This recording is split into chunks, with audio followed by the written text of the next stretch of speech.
ક્યારેક એટલી હદે એકલતા સાલે છે આ દિલને કે પોતાના જ શ્વાસ પણ પારકા જેવા લાગે છે. ખબર ના હતી કે મોહબ્બતની સજા આવી પણ હશે. દિલ અમારું તૂટશે અને કસૂરવાર પણ અમે જ હોઈશું. જીવતા જીવ જ મારી નાખ્યો તારા મૌને મને. હવે ક્યાં જરૂર છે તારે કોઈ ખંજર ઉઠાવવાની? મેં તો માંગી હતી થોડીક વફા એની પાસે.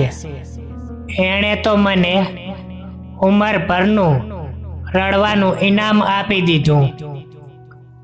હવે ફરિયાદ કરવી પણ મેં છોડી દીધી છે, કારણ કે જેને દર્દ આપ્યું છે એને જ અહેસાસ નથી.